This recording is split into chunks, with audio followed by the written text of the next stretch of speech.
시청자 여러분 안녕하십니까? 4월 30일 화요일 KBC 뉴스와이드 시작합니다. 어제 윤석열 대통령과 이재명 더불어민주당 대표가 윤 정부 출범 이후 처음으로 영수회담을 했습니다. 2시간 넘게 전국의 현안을 논의했지만 별도의 합의문 없이 대통령실과 민주당이 따로따로 회담 결과를 발표했는데요. 평가는 엇갈렸습니다. 대통령실은 제1야당 대표와 민생 문제 등에 대해 허심탄회한 대화를 나눴다고 긍정적인 부분을 강조한 반면에 민주당은 큰 기대를 했지만 변화를 찾아볼 수 없었다라고 혹평했습니다. 오늘은 더불어민주당 주철현 의원과 함께 정치권의 이슈를 짚어보는 시간 마련했습니다. 의원님 안녕하십니까? 네, 반갑습니다. 여수시갑 주철현 의원입니다. 네, 어제 영수회담 종료 이후에 대통령실과 그리고 야당의 분위기가 사뭇 달랐다고 말씀을 드렸는데요. 자, 더불어민주당의 논평 또 그리고 대통령실의 논평 보고 오도록 하겠습니다.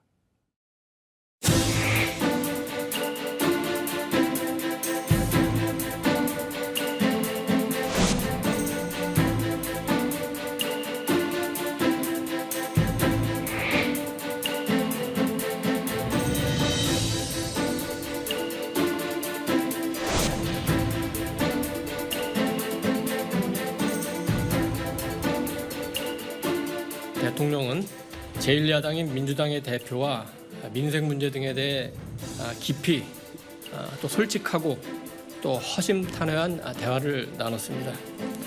합의에 이르지는 않았지만 양측이 총론적 혹은 대승적으로 인식을 같이 한 부분은 있었습니다. 변화를 찾아볼 수 없었습니다. 민생을 회복하고 국정기조를 전환하겠다는 의지가 없어 보였습니다. 답답하고 아쉬웠다.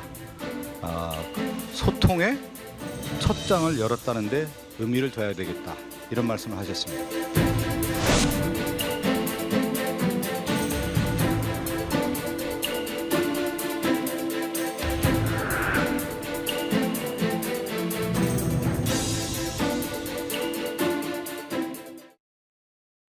네.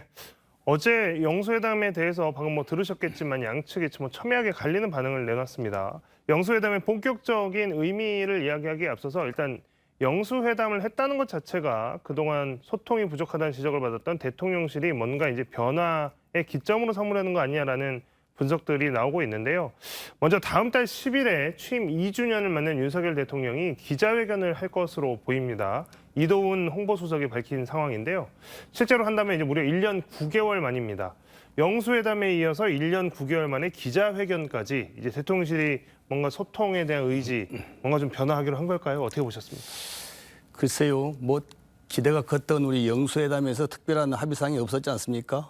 우리 이재명 대표가 총선에서 드러난 민의를 가감없이 전달하면서 15분에 걸쳐서 수없이 많은 여러 가지 현안들을 말씀하셨는데 하나도 여기에 대해서 답변이 없었어요. 합의사항이 없었고 하여튼 간에 기자회견도 별로 기대할 게 없을 거다. 저는 이렇게 생각을 하고 있습니다.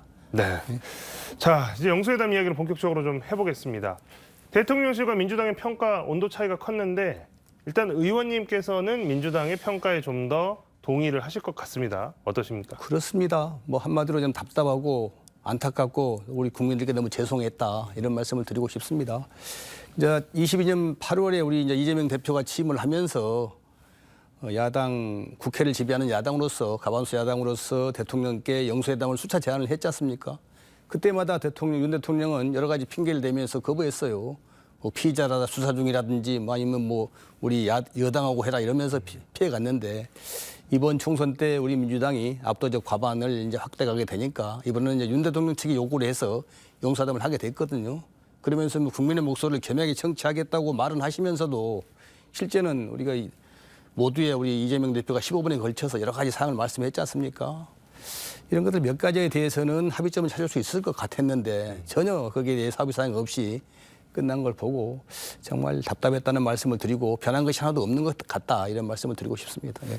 방금 이제 모두 발언 이야기도 해주셨겠지만 어제 영수회담에서 가장 이제 이슈가 됐던 주목이 됐던 게 바로 이제 모두 발언이었습니다. 이재명 대표가 이례적이죠. 모두 발언에서 굉장히 긴 시간 동안 15분, 18분 정도였다라고 이야기가 나오고 있는데 길게 모두 발언에서 작심한 듯이 이야기를 쏟아냈습니다. 10여 가지가 넘는 현안에 대한 의제를 던졌는데 비공개 회담에서 윤 대통령의 발언 시간이 길어지면서 일부 의제에 대해서만 답변했다라는 보도가 나오고 있습니다. 그러니까 실제 비공개 회담에서 윤 대통령이 좀 더 많은 이야기를 했다. 그렇지만 다 모두 발언에서 나왔던 이야기들이 전부 다 논의되지 않았다. 이 부분도 어떻게 보면 민주당 입장에서 좀 안타까울 것 같은데요. 그러게 말입니다. 저희들이 이제 대통령실에서는 기자들을 이제 물린 상태에서 자유롭게 이야기를 하고 했지만은 이제 그걸 제지하고 이재명 당대표가 15분에 걸쳐서 여러 가지 사안들을 쭉 말씀을 했지 않습니까? 그게 상당히 신의 한 수였다고 생각을 합니다. 하고 싶은 이야기를 국민들이 보는 하에서 직접 말씀을 드렸기 때문에 총론적으로 이야기는 했을 것이고 여기에 대한 이제 대통령의 답변 내지 수용 여부만 남아 있는데 저는 2시간 넘게 진행이 된다고 그래서 상당히 진전이 있는 걸로 생각을 했어요. 기대를 많이 했는데 막상 발표를 보니까 합의사항이 하나도 없었고 진전이 없어서 너무 안타까웠다. 말로만 총선 결과에 논리해서 변하겠다, 정치하겠다고 하시면서도 하나도 변한 게 없는 게 아니냐. 국민을 국민의 접하고 잘 모셔야 되는데 아직까지 그럴 준비가 덜 돼 있는 것 같다라는 생각이 듭니다. 예. 어렵게 방금 말씀하셨듯이 어렵게 성사된 회담이었죠. 이전에는 이제 이재명 대표, 그러니까 야당 쪽에서 7번, 8번 정도 영수회담 요청을 했지만 받아들여지지 않아서 근데 이번엔 반대로 대통령실에서 먼저 요청을 한 사안이었고 어쨌든 어렵게 회담이 성사는 됐습니다. 2시간 넘게 회담이 된 것도 어느 정도 기대감을 갖게 한 부분이었습니다. 하지만 이제 어떤 것 하나 명확하게 결과를 도출해내지 못해서 아쉬움이 큰데요. 근데 이건 이제 좀 궁금합니다.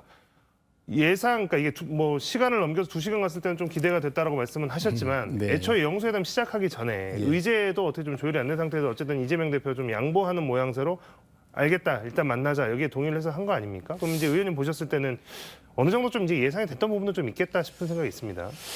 저희들이 몇 가지 사항에 대해서는 대통령실, 윤 대통령 측에서도 반대할 이유가 없기 때문에 예를 들면 의료개혁, 연금개혁 이런 부분에 대해서는 정말로 필요한 사안이기도 하고 시급하기도 하고 또 어느 정도 공감대가 형성이 돼 있기 때문에 이런 부분들은 저희들이 합의문을 도출할 수 있을 줄 알았어요.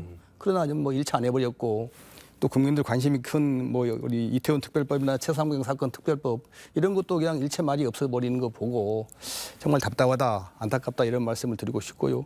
그런 걸 예상했기 때문에 우리 이재명 당대표가 모두의 언론이 보는 앞에서 쭉 15분에 걸쳐서 10가지 이상의 여러 가지 요구사항들을 말씀하신 게 아닌가 이런 생각이 듭니다. 이번 하여튼 영수회담은 일단 시작을 했다. 이런 것에 저희들이 이제 좀 어느 정도 의미를 두고 앞으로 꾸준히 대화를 좀 이어가는 것이 필요할 것 같고요.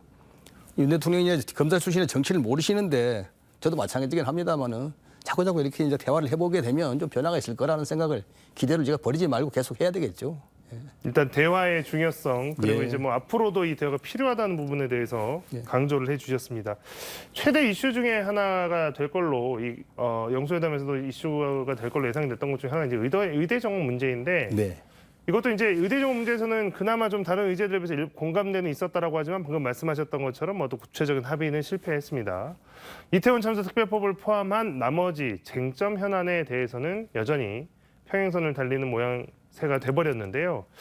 그러다 보니까 이제 공이 다시 사람들의 시선이 다시 이제 국회로 넘어오게 됐습니다. 그러면 이제 국회에서 이런 이슈들, 이런 쟁점 현안들이 어떻게 좀 진행이 될지 그런 부분을 이제 걱정하시고 또 혹은 기대하시고 하는 시선들이 있을 겁니다. 저희 민주당은 5월 2일이죠. 내일 모레 임시국회를 소집 요구했고 거기서 제가 이제 법사위에서 잡고 있는 여러 가지 안들에 대해서 해당 상임위원 직회부 결정을 했기 때문에 직회부된 이태원 특별법이라든지 또는 우리 양국관리법 개정안에 법인과는 농수산물 가격 안정법 이런 것들에 대해서 직회부 하려고 좀 마음먹고 있는데 이것조차 지금 반대를 하고 있어요. 특히 이제 우리 전남 같으면 양국관리법, 양국의 안정적 가격 유지가 중요한데 이런 것들과 관련돼서 민생법안 챙긴다고 하면서 이런 것도 반대하고 거부권 행사하고 계시거든요. 그래서 답답하지만은 저희는 어떻게든 하여튼 5월 2일하고 28일 날 국회를 열어서 21대에서 시급한 민생 현안법하고 최상병 특검법 이런 것을 통과를 시키고 싶다. 최선을 다해서 노력하겠다 이런 말씀을 좀 드리고 싶습니다. 예. 영수회담이 다소 논의가 부진했던 것으로 두되 국회에서만큼은 민주당이 22대로 넘기지 않고 주요 쟁점들을 처리하겠다라는 강한 의지를 보이고 있는 것이 사실이죠. 자, 소통의 필요성에 대해서 서로 공감을 했고 앞으로 소통은 이어가기로 했다라고 하는 영수회담 이후의 이야기들도 좀 더 눈여겨볼 필요가 있을 것 같습니다. 다음 영수회담 뭐 기약이 뭐 약속이 잡힌 것은 아니지만 대화가 뭐 앞으로도 있을 수 있다라는 가정하에 또 있어야 된다라고 하는 기대가 많으니까요. 다음번에는 또 이런 식으로 회담을 하면 안 되겠죠. 그래서 이제 다음번에 좀 결과도 좀 도출해야 될 것 같고 좀 어떤 준비도 좀 필요해 보이고 이런 식으로 하면 안 되지 않겠습니까? 뭐 준비 이제 실무 협의도 필요하겠지만은 저는 두 분들이 단두분이 앉아서 좀 진솔하게 이야기를 해야 된다고 생각합니다. 저도 선거 때 많이 이야기했습니다만은 우리 대표에 대해서 뭐 민주화 이후에 제1야당 대표를 5번 공개 소환하고 뭐 2번이나 영장 청구한 적이 없지 않습니까? 더 나가서 제1야당 대표 부인을 선거 때 2년 전 선거 때 10만 원 밥값 대신 대납했다는 이런 혐의를 씌워가지고 기소까지 했어요. 그러면서 자기 부인에 대해서는 뭐 300만 원 명품백에 대해서는 모른 채하고 10억 이상의 이익을 낸 주가 조작 사건도 모른 채하고 이러고 계시거든요. 참 제가 보기에 공정성 뭐 그렇게 입에 달고 사신 분인데 너무나 이 공정성을 상실한 편파적인 권력 행사가 아닌가 이런 생각이 들고요. 그런 것들과 관련해서 단 두 분이 좀 마주 앉아서 진솔하게 이야기를 해야 된다고 생각합니다. 역시나 예. 대화를 계속 할 수 있는 것 예. 그리고 이제 뭐 단둘이서 이야기를 하는 것에 대한 또 중요성을 이야기해 주셨는데요. 그 어떤 느낌일지 앞으로 이제 좀 이런 것들이 실제로 대화가 많이 이루어져서 국민들이 좀 이런 모습도 눈에 익숙하면 좋을 것 같습니다. 윤석열 대통령이 영수회담이 확정된 직후에 그러니까 26일 오후였습니다. 3개월여 동안 공석이었던 공수처장 후보에 오동훈 변호사를 지명했습니다. 해병대 최해병 사망사건 수사 외압과 관련해서 공수처의 수사가 지금 속도를 내고 있습니다. 어제, 오늘 뭐 연일 그 지금 언론 보도를 크게 장식하고 있는데요. 자, 이게 공수처장을 미뤄왔다가 지금 지명을 했고 또 최상병, 최해병에 대한 수사는 외압 사건 관련 수사는 또 속도를 내고 있고 이거 어떻게 봐야 될까요? 글쎄요, 저희들이 이제 뭐 대통령의 의도를 미루어 짐작하기는 뭐 어렵지 않습니다만은 이제 또 그걸 추측을 말하기는 그렇고요. 한마디로 이제 저희들이 오동훈 우리 후보자에 대해서는 법사위 이제 인사청문회에 철저하게 검증을 해서 능력, 도덕성, 정치적 중립성 이런 걸 철저히 검증할 거고요. 다만 이제 현 상태에서 말하기는 뭐합니다만은 굳이 대통령께서 수사 경험이 많은 검사 출신을 제외하고 수사 경험이 전혀 없는 부장판사 출신을 임명을 하셨어요. 결국은 공수처가 강한 수사력, 전문적인 수사력을 갖는 것을 원하지 않는 게 아니냐 이런 저희가 예단을 할 수밖에 없고요. 또 과거 3년도 그랬어요. 사실상 이제 판사 출신의 우리 김진호 공수처장 3년 했지만은 여러 가지 능력이라든지 뭐 결단력 미비로 해서 뚜렷한 성과를 못 냈지 않습니까? 그러니까 이번 오동훈 뭐 처장이 임명이 되게 되면 마찬가지가 아니겠는가? 뭐 본인은 뭐 차장을 좀 수사 잘하는 검사 출신으로 임명한다고 했지만 결국 이제 공수처장이 얼마나 수사에 대한 식견이 있고 결단력이 있느냐 이런 문제거든요. 그래서 아마 그런 차원에서 이 공수처장을 지명하는 걸 보고 역시 이제 대통령의 좀 여러 가지 정치적인 저희 내지는 속셈을 드러낸 것이 아닌가 이렇게 생각을 해봅니다. 네. 자, 영수회담이 사실상 빈손회담으로 끝나면서 여야 간의 대치는 더욱 격화하고 있습니다. 총선 이후 처음이자 21대 국회 마지막인 5월 임시국회를 놓고 여야가 신경전을 벌이고 있는데요. 오늘 여야 원내대표들의 발언이 있었습니다. 어떤 이야기를 했을까요? 이야기 듣고 오겠습니다. 국회법의 규정대로 국민의 명령대로 정부 야당이 책임 있는 자세로 5월 임시에 적극 협조해 줄 것을 부탁드립니다. 국회법을 어기면서까지 직무를 유기하고 특검법을 반대하는 것은 또 하나의 수사 방해이자 진실을 은폐하는 것입니다. 인생법안 처리를 위한 본회의를 열겠다면 동의해 줄 수 있습니다. 그러나 정쟁 유발할 수 있는 그런 법안들을 처리하겠다는 본회의는 동의하기 어렵습니다. 네, 일단 임시회 지금 뭐 소집도 안 됐지만 일단 임시회에 대한 태도부터가 명확하게 지금 여야가 다른 것들 시청자분들도 느끼셨을 겁니다. 자, 이제 뭐 홍익표 원내대표 같은 경우에는 최해병 특검법 등 쟁점 법안을 매듭 짓겠다, 22대로 넘기지 않겠다라고 하는 강한 의지가 읽히고요. 반면에 윤재호 원내대표의 이야기에서 들어보자면 국민의힘은 정쟁을 유발할 수 있는 법안을 위한 본회의는 반대하겠다. 이제 이렇게까지 이야기를 했습니다. 충돌은 불가피하겠지만 어쨌든 이제 의석수에 따라서 이제 진행이 되어가는 부분들은 또 진행이 될 것이고 민생 법안만 처리해야 된다라고 이야기하는 것들 뭐 맞는 말이지만 이제 쟁점이라고 이야기하는 부분들에 대해서는 서로 생각이 다른 것 같습니다. 5월 임시국회 어떻게 준비를 하고 있는지가 궁금합니다. 민주당은. 저희 문희동 앞에서 말씀드린 대로 이제 5월 2일, 28일 두 번 본회의를 열어서 여러 가지 민생 법안 포함해서 쟁점 법안들을 처리하자 이렇게 지금 요구를 하고 있는 상황이고요. 그럼에도 불구하고 의장이 아직까지 결단을 좀 못 내리고 계세요. 아시겠지만은 우리 국회 본회의나 상임위를 열어서 의원들이 토론하고 그다음에 표결하고 또 법안을 처리하게 하는 것은 의장이나 상임위원장의 의무입니다. 의무인데 마치 그 사이 권한인 것처럼 직권을 남용해서 본회의를 열지 않고 상임위를 열지 않아서 의안 처리를 못하게 하는 것은 국민에 대한 배신 행위고 헌법 위반 행위다 이렇게 말씀을 드리고 싶고요. 이제 윤 대통령이 지금 집권 2년 동안 무려 9번이나 거부권을 행사하셨어요. 특히 또 이제 법사위원장을 이게 국힘당이 차지하고 앉아서 해당 상임위원회에서 논란 끝에 여러 가지 충분한 논의와 토론을 거쳐서 국힘당도 찬성해 합의 처리한 법안에 대해서조차 일체 그냥 법사위에서 처리를 안 해버리니까 해당 상임위원회에서 60일이 지나면 이제 직회부를 요구할 수 있거든요. 그래서 직회부된 법안들에 대해서는 처리가 돼야 되지 않겠습니까? 근데 그런 것도 못하게 하는 것은 참 말이 안 된다. 이건 정말로 국민을 무시하는 처사기도 하고 헌법과 국회법을 위반하는 행위로서 용납될 수 없는 행위다라는 말씀을 드리고 싶고 다시 총선 민의를 겸하게 수용을 해서 하루빨리 국회 본회의를 열어서 다수결 원칙이 지배하는 국회 헌법과 국회법을 따라주길 바란다 이런 말씀을 드리고 싶습니다. 방금 이제 말씀 중에도 이거 좀 국회의장이 이걸 갖고 이제 고민을 하면 안 된다라는 말씀을 해주셨는데요. 그렇습니다. 지금 김진표 국회의장이 4일부터 지금 해외 순방 일정이 있습니다. 그래서 지금 이 해외 순방 일정을 이유로 본회의 개최를 거부하는 것 아니냐 지금 이런 이야기도 사실 나오고 있습니다.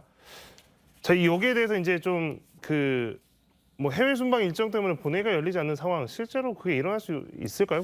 어떻게 보십니까? 있을 수 없는 일인데 이제 국회의장을 하시는 분들이 보통 이제 의장 마치고 이제 정계를 은퇴하시기 때문에 그냥 2년 동안을 뭐 국회의장의 임무를 충실하게 수행하면서 국회의원들이 충분하게 토론과 협의를 거쳐서 국민을 위한 여러 가지 제도, 법안, 예산들을 토론하고 하기보다는 그냥 형식적으로 사회만 몇 번 보고 계속 해외 순방을 다니셔 2년 내내. 뭐 김진표 장도 얘기가 아닌 것 같은데 이런 것들과 관련돼서 저희들이 현재는 이제 국회법에는 장치가 없는데 하다 이제 그래서 하니까 민주당 내에서 이제는 그렇게 하면 안 되겠다. 국회의장 불신임안도 선진국처럼 도입하자 이런 의견까지 나오고 있는 판국이거든요. 그런데 국회의장이 마지막 국회의장으로서 한 달여 남았는데 임기를 소명을 충분히 수행해야 된다고 보고요. 국회법에는 분명히 합의하고 협의를 구분하고 있습니다. 중요한 사안은 야유와 합의가 돼야 된다고 돼 있지만 그렇지 않으면 협의만 거치고 그냥 일정 잡아서 개회하고 할 수가 있거든요. 그런데 마치 지금 국회 뭐 소집하고 개회하는 것은 의장이 여야와 협의하면 되는데 마치 합의인 것처럼 이렇게 그냥 축소 해석하면서 자꾸 핑계를 대고 십자가를 안 지려고 그러는데 책임을 안 지려고 그러는데 이제는 그런 국회의장 저희들이 제도 좀 뽑아서 정말로 이제 국민들이 원하는 살아있는 상시 개회하는 국회의 모습 좀 보여줘야 된다고 생각을 합니다. 네.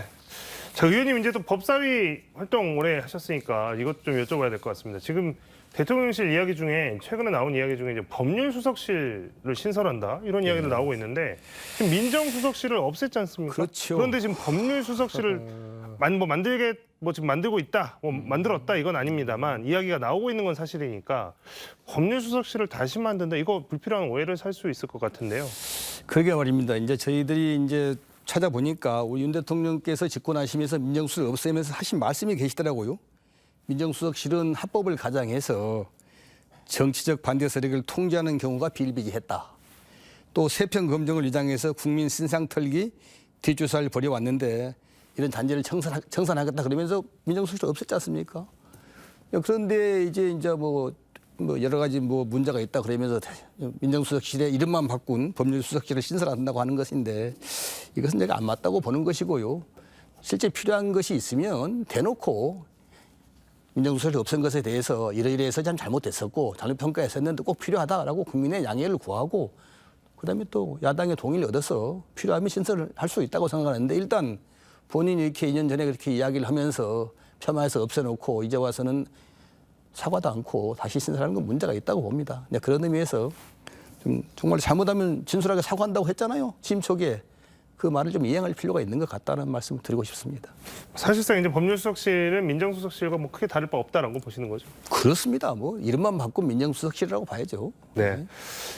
민주당 이야기 하나 더 해보겠습니다. 민주당은 또 어떤 이슈가 있나 했더니 지금 당장 이번 주 금요일입니다. 5월 3일에 원내대표 선거가 있습니다. 하마평에 여러 인물들이 올랐는데 결국에는 박찬대 의원이 단독 출마한 상황이고 사실상 뭐 당선이 확실시되고 있는 상황인데요. 반면에 국회의장 경쟁은 치열합니다. 22대 국회의장 경쟁은 치열합니다. 좀 전에 이제 의원님께서도 국회의장의 중요성에 대해서 좀 이전과 좀 달라야 되지 않겠냐라는 말씀도 해주셨지만 어쨌든 민주당 안에서 지금 후보가 한 4명 정도 되고 있는데 이 후보자들 모두 이런 의견들, 이런 이야기들을 많이 들었기 때문이겠지만 선명성을 가지고 굉장히 치열하게 경쟁하는 행보를 부각하고 있습니다.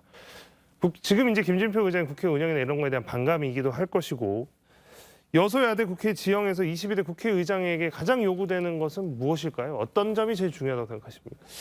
앞에서도 얼핏 말씀을 드렸습니다마는 헌법과 법률에 따른 상시 국회 운영이 제일 중요하다고 생각합니다. 헌법과 법률 정신에 맞춰서 아까 말씀드린 대로 여당이나 야당 중에 한 당이 그냥 동의하지 않으면 국회를 열지 못하는 이런 것은 국회법 위반이거든요. 국회를 열어서 충분하게 토론해서 의안 처리를 하게 하고 헌법과 법률이 국회법이 정한 다수결 원칙에 따라서 법안 처리가 되게 하는 것이 맞다고 봅니다. 거기에 따른 정치적 책임은 개별 의원이나 해당 당이 지는 거 아니겠습니까? 또 대통령이 안 되면 또 거부권 행사하시는 거고.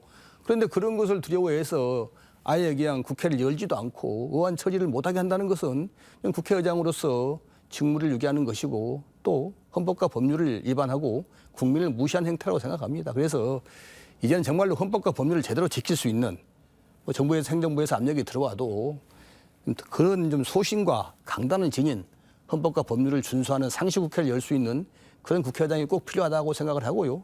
지금 현재 4분이 나와 계시는데 뭐 4분 다 그런 걸 충분히 하실 의향이 있는 분들인데 정말로 아까 말씀드린 대로 헌법과 법률에 따라서 상시 국회를 열어서 의원들이 소신껏 충분하게 토론하고 의안 처리를 할 수 있게 이런 것을 보장해 주는 분인지 이런 것들에 대한 검증을 해보고 우리 의원들이 선택할 것으로 생각을 합니다. 예.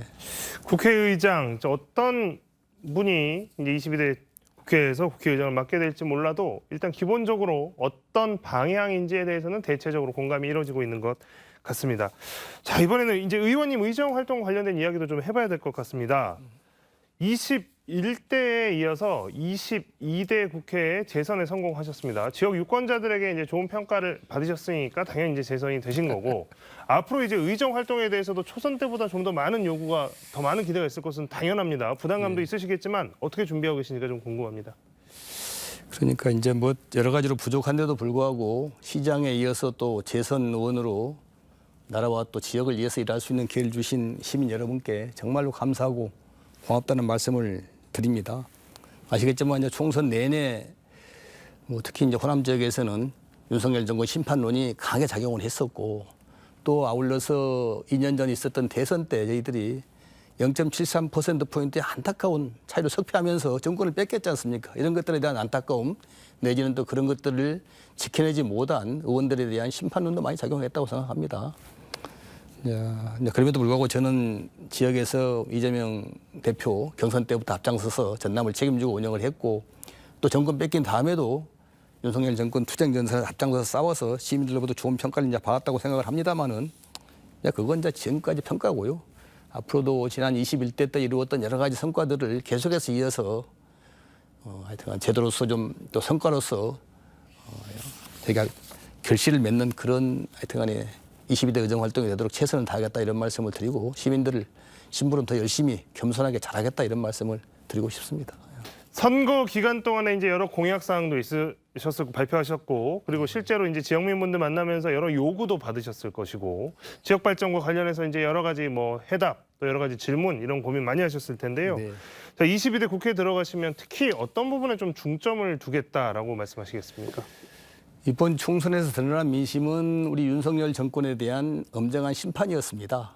그래서 윤석열 정권이 국민들을 받들어 모시고 국민의 뜻에 따라서 헌법과 법률에 따른 합법적 정치를 하도록 저희들이 견제와 감시를 철저히 하겠다는 말씀을 드리고요. 또 다른 하나는 22년 대선 때 저희가 뺏겼던 정권 되찾아와야 된다. 다음 대선에서 반드시 우리 호남 사람이 중심이 돼서 호남 민주당이 중심이 돼서 호남 민주정권 반드시 수립해야 된다. 이것이 두 번째 미션이라고 저는 생각하고 있거든요. 그래서 여기에 앞장서서 최선봉에서 열심히 호남 민주정권 수립에 앞장서서 싸우겠다 이런 말씀을 드리고 싶고요. 그밖에 지역 현안들 뭐 저희들이 여수 복합해양 레저 관광도시 건설이라든지 여수 엑스포역, 광역 복합 환승센터 개발, 또 경로당 주월 점심식사 제공, 여수 고속도로 건설, 여수 전남대 병원 뭐 건설 여러 가지 약속을 제가 한 8가지 정도 공약을 했고요. 또 우리 여수 의뢰 조계현 후보와도 상생 공동 협약을 체결하면서도 공동 공약도 내걸었는데 이런 것들 이룰 수 있도록 함께 힘을 보태서 최선을 다하겠다 이런 말씀을 드리고 싶습니다. 그 방금 이제 잠깐 말씀해 주셨지만 이번 여수 지역에서 이제 선거 이후에 특히 이제 선거 과정에서도 그렇고 또 선거 이후에 좀 주목을 끈 것이 여수시가 2개의 선거구, 여수시 갑, 여수시 을 이렇게 있는데 여기에 나오는 이제 후보 두 분께서 더불어민주당 후보 두 분께서 굉장히 뭐 이전 지역 정치에 대한 반성과 함께 협력을 다짐하는 모습들이 굉장히 많았습니다. 그래서 여수시 을의 조계원 당선인과 상생 협력을 위한 공동 선언도 발표했는데요. 일단 이 공동 선언의 내용을 좀 설명해 주시죠. 이제 지난 4년간은 이제 한 시에 이제 국회의원이 지역구가 둘이고 국회의원이 2명 있다 보니까 뭐 선의 경쟁은 불가피한데 지난 4년간은 유독 좀 갈등과 대립이 심해서 우리 시민들께서 많이 좀 피로감을 느끼셨고 또 지역 발전이 그러다 보니까 많이 좀 정체됐었습니다.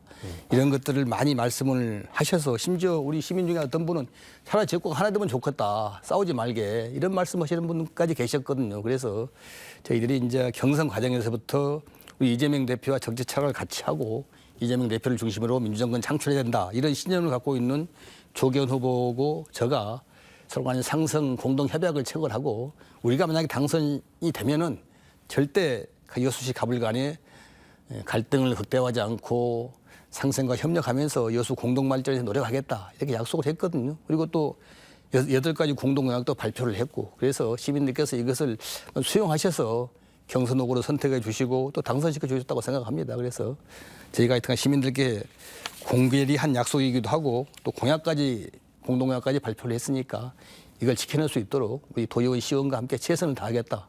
이런 말씀을 드리고 싶고 많은 시민들께서 이 부분을 좋게 봐주시는 것 같더라고요. 그래서 제가 더 힘을 좀 내서 열심히 하겠다는 말씀을 드리고 싶습니다. 이게 이제 뭐 공동 공약이라고 하는 것이 이제 두 후보 간에도 그런데 조금 이제 어떻게 보면 같은 시라고 하더라도 좀 지역구에 따라서는 좀 유불리도 있을 것 같고 하는데 혹시 그 논의 과정에서 크게 어려움이나 트러블은 없었는지도 좀 궁금합니다. 없었습니다. 이제 저희들이 이제 또 말들이 많이 하시는 분이 계시는데 여수의 이제 균형 발전, 여수 시민의 행복 이런 것을 이제 기본 가치로 두고 이야기하게 되면은 자그마한 소지역주는 극복이 가능하거든요. 서로 양보하고 또 토론하고 또 할 건 요구할 건 요구하면서 하게 되면 내부에서는 치열하게 토론하더라도 밖으로 한 목소리 낼 수 있다고 봅니다.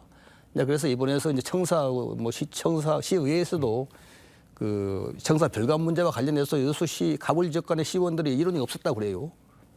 그래서 역시 국회의원들이 서로 상생하고 협력하게 되면 함께하는 도의원 시의원도 똑같이 따라오는구나 이런 생각을 이제 자신감을 갖게 됐습니다. 더 열심히 해서 약속을 반드시 실천하겠다는 말씀을 드리고 싶습니다. 네.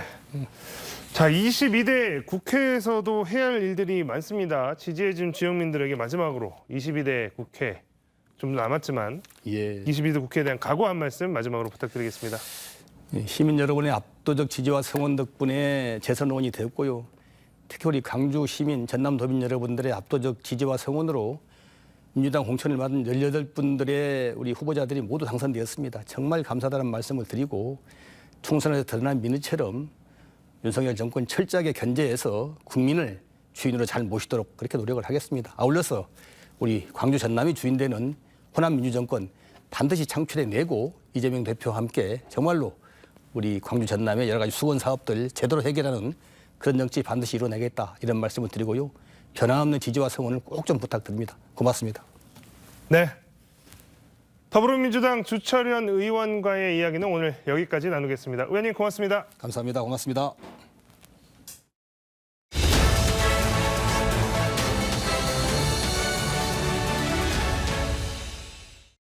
서울광역방송센터입니다. 어제 용산 대통령실에서 2시간 15분 동안 이루어진 윤석열 대통령과 이재명 더불어민주당 대표의 첫 영수회담에 대해 대통령실은 허심탄회한 대화를 나눴다. 국민의힘은 소통과 협치의 물꼬를 텄다고 나름 평가했는데 정작 당사자인 이재명 대표는 답답하고 아쉬웠다는 소회를 전했습니다. 소통과 협치의 길이 쉽지 않아 보입니다. 이런 가운데 민주당은 3일 22대 국회를 이끌 첫 원내대표를 선출합니다. 원내대표의 단독 출마에 차기 원내대표를 예약해놓고 있는 박찬대 민주당 최고위원과 함께 영수회담 평가와 전망, 향후 국회 운영 등에 대해 얘기해 보겠습니다. 최고위원님 어서 오십시오. 네, 안녕하세요. 네. 목이 아직도 조금 쉬어. 예, 이번 총선 네. 과정에서 최선을 다했습니다. 인천의 14개 선거구 중에서 민주당 지지율이 가끔씩은 꼴찌가 나오는 우리 민주당으로서는 상당한 험지이기 때문에 네. 그리고 또 최고위원을 하면서 지역에 있는 분들하고 네. 접촉할 절대적인 시간이 많이 부족해서 이번 총선 기간 동안에 최선을 다했더니 아직도 목이 20일이 지났는데 아직도 목이 다 회복이 안 됐습니다. 오랜만에 저희 여의도 초대석 나오셨는데 시청자들께 뭐 인사 말씀 한 말씀 해주시죠. 예, 안녕하세요. 네, 오랜만에 나왔습니다. 이번에 원내대표에 출마를 했고요. 금요일 날 찬반 투표가 있습니다. 국민들의 기대에 부응해서 실천하는 개혁국회 그리고 답답하지 않은 행동하는 민주당 서로 같이 만들기 위해서 최선의 노력을 다하겠습니다. 앞으로도 변함없는 성원과 지지 그리고 비판적 따끔한 이야기들도 함께 얘기 나눠주셨으면 좋겠습니다. 감사합니다. 실천하는 개혁 국회 원내대표 이 얘기는 조금 잠시 뒤에 하고 어제 영수회담 이 대표가 할 얘기는 다 하고 오신 것 같은데 답답하고 아쉬웠다 뭐 이렇게 소회를 전했다고 하는데 뭐가 그렇게 뭐 답답하고 아쉬웠는지 혹시 말씀 나눠보신 게 있을까요? 제가 어저께 저녁 식사를 같이 했는데요. 네. 이제 당선자분들하고 식사를 같이 하는 와중이어서 네. 영수회담과 관련된 이야기를 많이 나누지는 못했는데 사실 저번에 총선에서 민주당이 대승하고 네. 정권 심판 분위기가 총선의 결과로 이어졌구나 네. 이렇게 생각을 했는데 실질적으로 대통령의 담화를 통해서 들었을 때는 방향은 맞았으나 소통이 부족했다라고 했을 때 충분히 민심이라든가 총선의 결과에 대해서 인식을 좀 못하는 것 아닌가라고 하는 아쉬움은 있었거든요. 네. 근데 어제 보니까 국정 운영의 기조가 바뀌기가 쉽지 않겠구나라고 하는 그런 생각을 했기 때문에 답답하고 아쉽다라고 표현하지 않았을까 그렇게 생각하는 분위기입니다.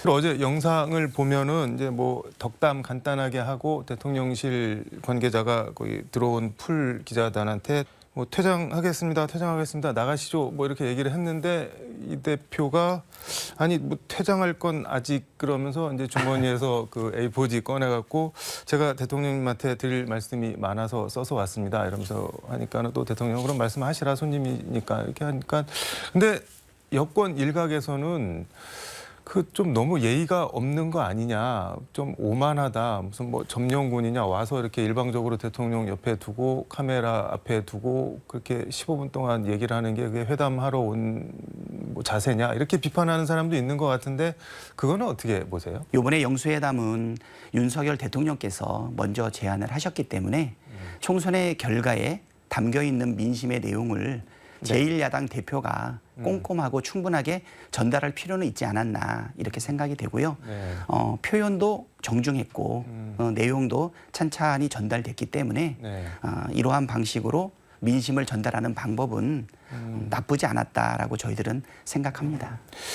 영수회담을 먼저 대통령이 제안하셨다고 말씀을 하셨는데 저는 어제 회담 보면서 궁금한 게 일단 뭐 의대 증원 뭐 이런 거는 약간 의견 일치를 본 것 같은데 대부분의 사안에 대해서 입장차가 크구나 뭐 이런 걸 확인하고 나온 것 같은데 대통령 입장에서는 뭐 그런 말씀 하실 줄 알았다. 뭐 민주당이 원래 해왔던 주장들이고 그렇게 얘기를 하셨단 말이에요. 그러면은 그런 말 할 줄 알았는데 정작 받아주진 않았고 뭐 외양만 놓고 보면은 와서 하고 싶은 말 해라. 뭐 나는 받아줄 생각은 잘 없다. 뭐 이런 건데 그런 회담을 왜 제안을 했을까요? 그럼 애초에? 그런 부분들은 아직도 제1야당을 국정 운영의 파트너로 생각하지 않는 것 아닌가. 그래서 답답하다고 표현했던 것도 결국 협치의 의지라든가 또 국정 운영의 기조 방향을 바꾸는데 어려움이 있는 것 아닌가 이렇게 생각이 되는 것이죠. 그런 부분은 많이 아쉬운 것 같습니다. 뭐 이거는 윤 대통령과 이 대표가 앞으로도 계속 만나신다고 하니까 조금 더 지켜보도록 하고 22대 국회 175석 거대 야당 민주당 첫 원내대표 출사표를 던지셨는데 일단 출마의 변 들어보도록 하겠습니다. 헌정사상 제1야당이 단독으로 과반 의석수를 확보하는 것은 처음이라고 생각이 됩니다. 그래서 21대 국회하고는 다른 22대 국회 운영, 특히 책임 있는 운영을 요구하고 있다라고 생각을 하고 있고요. 그래서 국민들이 원하고 있는 개혁과제와 그다음에 민생과제를 책임 있고 속도감 있게 추진해달라고 하는 요청이라고 생각이 됩니다. 그래서 저는 이번에 원내대표에 출마하면서 그 부분에 대한 분명한 의지를 보이기 위해서 출마했다. 말씀드립니다. 서영교 최고위원이나 박주민 원내수석 부대표 등 뭐 자천타천 출마 거론되던 분들이 결국 다 불출마를 하고 단독 출마를 하셨는데 뭐 일각에서는 이재명 대표가 사실상 낙점한 거 아니냐 뭐 이렇게 얘기하는 분들도 있는 것 같은데 그건 어떻게 보세요? 예, 뭐 서영교 최고위원님, 그다음에 박주민 수석 부대표님 다 개인적인 역량도 뛰어나시고 충분히 원내대표를 잘 수행하실 분이라는 생각이 듭니다. 그럼에도 불구하고 저한테 사실 양보한 것은 저는 그동안 이재명 대표의 수석 대변인과 그다음에 또 비서실장을 지방선거 때 잠깐 염임을 했고 또 최고위원으로서 당 운영도 같이 관여하는 사이에서 누구보다도 잘 소통되고 편한 사이다라고 하는 부분들을 사람들이 인정하신 것 아닌가 이런 생각이 들고요. 우리 민주당 역사상 단독 출마는 이번에 처음이라고 생각을 해요. 처음인가요? 네. 실천하는 개혁 국회를 강조하고 계신데 실천하는 개혁 국회는 뭐 어떤 국회인 건가요? 실천한다라고 하는 부분은 이제 21대하고 비교를 한다면 21대도 180석에 달하고 있는 다수 정당을 우리 국민들께서 밀어주지 않았습니까? 그렇지만 저희가 협치를 시도하는 과정 속에서 실질적으로 속도감 있게 민생 법안이라든가 개혁 법안을 추진하는 데 상당한 어려움이 있었어요. 그러면 실천한다라고 하는 것은 얼마나 속도감도 있고 그다음에 적시에 할 수 있을 것인가. 그리고 또 하나는 우리가 협치의 이름으로 가장 중요한 상임위 중에 하나인 법사위를 야당에 양보를 했었죠. 여러 가지 어려움이나 갈등은 있었지만 그것이 바로 국회가 적시에 일하는 거에 상당한 장애가 되었습니다. 법사위에서 상정하지 않거나 법사위원장이 거부하게 되면 그러면 이것은 불가피하게 패스트 트랙을 통해서 할 수밖에 없다 보니까 최장 기간 270일이 경과하는 답답한 정말 고구마 국회라는 소리를 많이 듣게 되었는데요. 그래서 실천하는 국회라고 하는 것은 꼭 필요한 민생 법안, 개혁 법안에 대해서 민의가 뜨거울 때 바로 국회가 응답할 수 있게끔 책임 있게 하겠다. 신속하게 하겠다. 적시에 하겠다. 그래서 이번에는 좀 더 과감하고 단호한 모습으로 원칙적으로 처리하겠다. 뭐 민생 법안, 개혁 법안이라고 말씀을 해주셨는데 가령 뭐 용산이나 대통령이 보시기에 이거는 아닌데 싶으면은 거부권을 행사할 수도 있는 거잖아요. 뭐 가령 최상병 특검 같은 거 지금 이제 임시회 소집해서 하려고 하는데 그런 거 같은 거 했는데 거부권 행사하고 그러면은 어떻게 해야 되나요? 그러면은? 그렇죠. 21대 국회에는 9건의 거부권이 있지 않았습니까? 아마 역대 어떤 대통령보다도 많은 거부권을 짧은 시간 내에 내셨어요. 그래서 상권 분립이 엄격한 민주국가에서 이 정도로 거부권이 남용된 사례가 있었나. 그거에 대한 국민적 판단이 이번 총선에서 많이 반영됐다고 생각이 됩니다. 그래서 이번에도 5월 2일과 28일에 임시국회 본회의가 예정되어 있는데요. 특히 5월 2일 날 우리 최해병 특검과 관련된 부분을 민주당은 의결하고자 생각하고 있고요. 국회의장께서도 그 부분에 대한 의지는 높다고 생각이 됩니다. 만약에 5월 2일 날 의결이 되었는데 대통령께서 다시 거부하신다면 총선 이전의 행태와 다르지 않다. 결국은 국정기조의 방향이 바뀌지 않는 것 아닌가. 그러면 국민들이 총선을 통해서 보여줬던 민심에 대해서 대통령이 적절하게 반응하지 않으신다면 네. 그러면 더 무거운 심판과 회초리를 맞지 않겠냐라는 생각이 있기 때문에요. 대통령께서 민심을 살피고 총선의 결과를 겸손하게 수용하신다라고 하면 쉽게 거부하지 못할 것이다. 이런 생각이 들고요. 더 무거운 심판이라고 말씀하셨는데 더 무거운 심판이 뭐가 있을까요? 이제 뭐 총선이 더 있는 것도 아니고 대통령 임기 동안에. 지금은 선거 결과를 네. 대통령께서 받아들이지 않는다라고 하면 그러면 지금은 정치를 네. 정치인들 소수가 하는 것이 아니라 국민이 하는 시대가 이루어지고 있지 않습니까? 네. 결국은 저는 국민의 요구사항, 민심의 압박은 우리 야당의 의원들한테만 영향을 미친다고 생각하지 않아요. 정부 여당에 있는 분들도 네. 대통령보다는 민심을 더 받드는 것이 지금 정치의 원칙이라고 생각이 되고요. 제 경험으로도 초선이었던 2016년도에 네. 탄핵안이 상정되었을 때 야당의 의석수는 176석이었거든요. 네. 30석이 모자랐지만 60석 이상의 여당 표가 이탈을 하면서 탄핵이 가결된 적이 있었습니다. 저는 그래서 최상병 특검이나 네. 그다음에 거부됐던 여러 가지 민생 법안들 그리고 특검과 관련된 준비되고 있는 법안들 이런 부분에 대해서 네. 민심이 우리 야당 의원들에게만 영향을 미치는 것이 아니라 여당 의원들에게도 영향을 미칠 수 있다. 그리고 그 말씀은 뭐 원심력 같은 게 작용을 해서 대통령 레임덕을 초래할 수도 있으니까 거부권 같은 거는 쓰실 생각 마시라 뭐 그런 말씀인 건가요? 그러면 사실 실질적인 레임덕으로 들어간 상황 아닌가 생각이 됩니다. 대통령 지지율이 갤럽에서도 20대 초반까지 나와 있지 않습니까? 박근혜 대통령이 탄핵됐을 당시에 지지율보다도 훨씬 낮은 지지율로 좀 알고 있어요. 네. 그렇기 때문에 야당의 협조가 필요하고 대통령께서도 영수회담을 제안을 했는데 네. 좀 더 진정성을 가지고 협치의 의사가 있다. 네. 국정기조를 바꿀 분명한 진정성이 있다는 것을 보여주셔야 될 거라고 생각이 됩니다. 뭐 실질적인 레임덕이라고 말씀을 해주셨는데 그러면은 이재명 대표나 민주당 입장에서는 그냥 침몰하게 내버려 두는 게 전국 주도권 쥐고 가는데 훨씬 좋은 거 아닌가요? 정권 획득이 네. 정당의 목표라고 하지만 우리가 정치를 하는 이유는 네. 민생을 책임지고 국민의 생명과 안전을 지키고 네. 대한민국의 미래를 지키고 또 평화를 지키는 것 아니겠습니까? 야당이 네. 지금 여당에 못한 것에 대한 반사 이익만을 즐기기에는 대한민국의 사정이 너무 엄중하다. 70년 동안 이룩해 왔던 산업화와 민주화 그리고 문화 강국, 스포츠 네. 모든 면에 있어서 국민의 삶의 질과 국격이 떨어지고 있지 않습니까?